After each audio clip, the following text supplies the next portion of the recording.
Hi, I'm Deanna Ishikawa, and I am with Positive Action Ministry, and today we will be talking about Job 21. Um, so I'll just pick maybe two or three people to tell me something that they know about Job from the past 20 chapters, and then we'll jump into today's, and it's a pretty short lesson. Tio Ralph? Oh, he lost his family.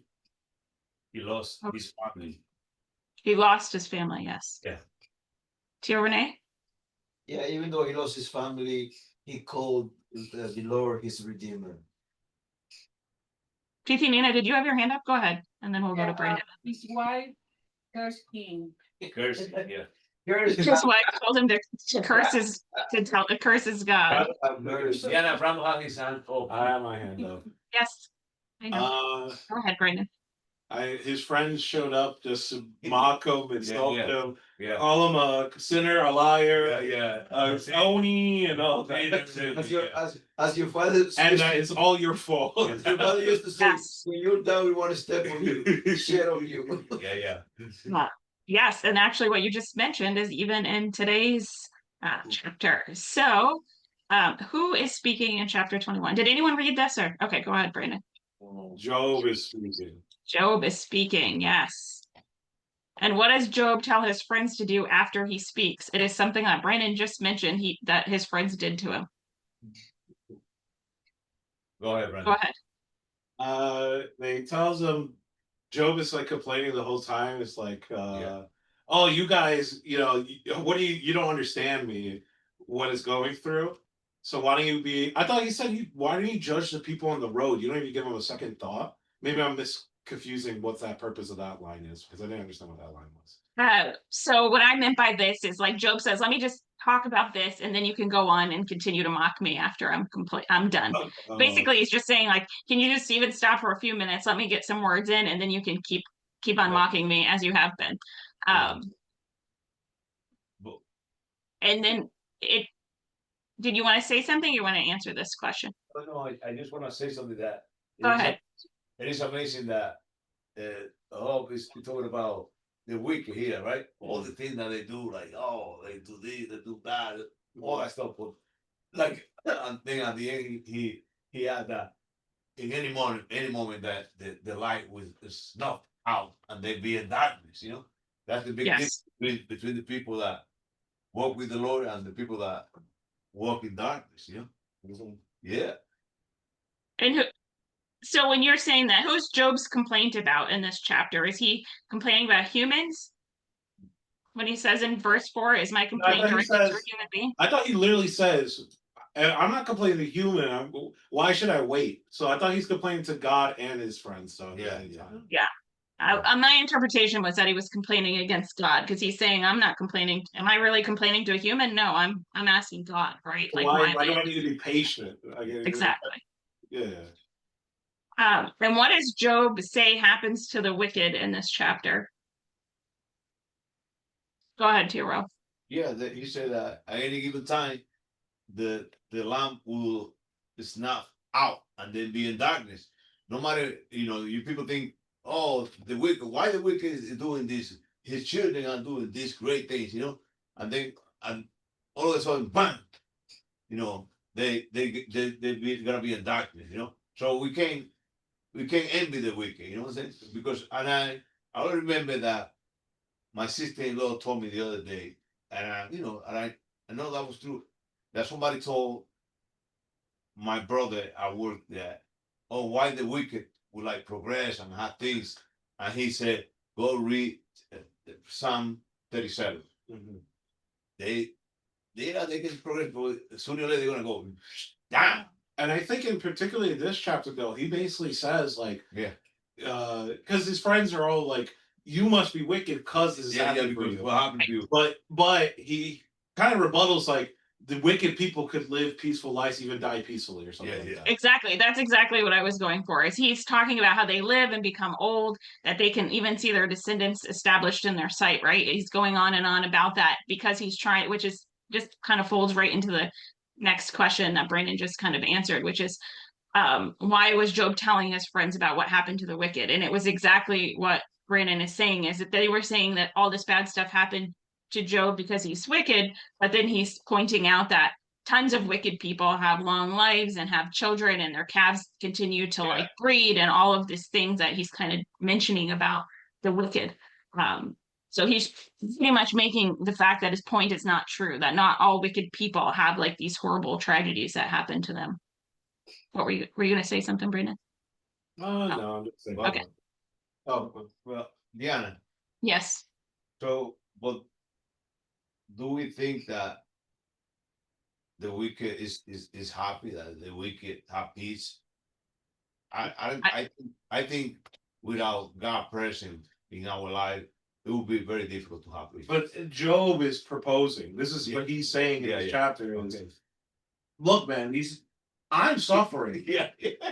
And I know I'm good, right? Yeah, yeah. And you come to me and say, well, you must Yeah, be suffering because you're wicked, right? Yeah, yeah. And he said, well, there's wicked people who don't suffer. Yeah. So if there's wicked people who don't suffer, Yeah. Why? The basically what he asked, why? It's more complex than that. Yeah, that simple answer. Yeah. But it's very interesting. This. Yeah. Oh, God, I'm sorry. And no problem. Why do you think Job illustrates how two different men of two different lifestyles pass? And Brandon, I'm going to use this phrase that Brandon said after someone tries to answer because he mentioned it a few weeks ago. Oh. Oh. Like Because God. they both return to dust. Exactly. Okay. Death is a great equalizer, I think is the exact phrase that Brandon used, right? Yeah, So Nice, yes. Yeah.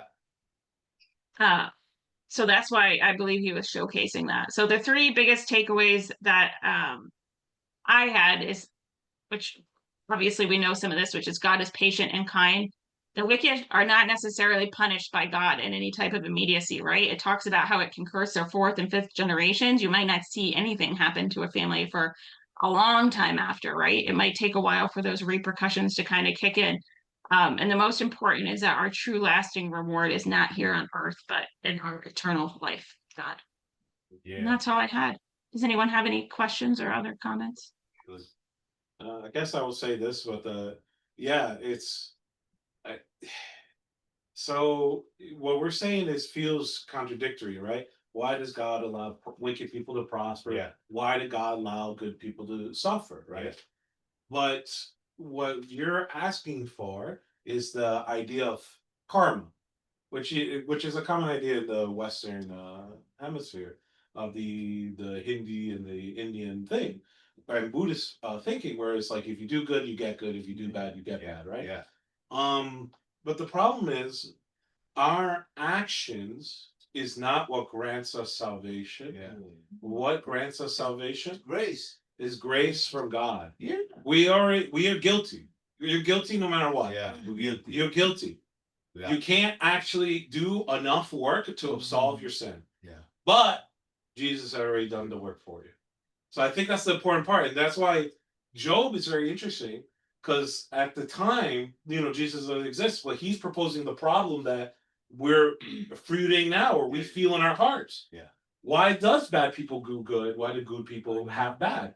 And when the reality, and the answer is because even though we're good here on earth, or good actionally, we're not saved by our actions. That's an important part. Grace, yeah. You can't be good enough to avoid You it. can be saved by your actions. Look, like I said, man, like if anyone was going to be immortal, it would be my dad. But he proved me wrong. He is, yeah. Okay. I can say something. Look, real quick. What this book of Hope illustrates is a reality that you can be a good man and just make a mistake, and then people will remember. There you are. Mm-hmm. Yeah, and this man had done 10,000 good things, right? Yeah, but it don't matter. Now you a wicked person, and then when you suffer, that's what people think right away. Oh, what he had done because This is the oldest book, so yeah. Literally, the oldest example is something that still happens today. Yeah, but it's happening today, Deanna. That the people right away when something is wrong with somebody, oh, he might be sinning. He did something wrong. What? Yes. Don't bring it up. Yeah. So And it's a very interesting book in terms of like I had a coworker who she didn't grow up in church. yeah, She's probably in her early 50s, and she was reading Job because she heard about it on someone's podcast. yeah. And was very inquisitive about it in a similar nature, which was she was very confused at why wicked people could sometimes have lives externally that look very prosperous, and why bad things happen to good people, right? Like it was stemming from this whole kind of So, conversation that we're I having. know it's probably more than that, but the pastor always say read Psalm 37. Or why is the one like I mean I brought that to guys. Why is the one who used drugs inside your life die at old age and my brother died at 54. I was talking together about that, but say it's your will.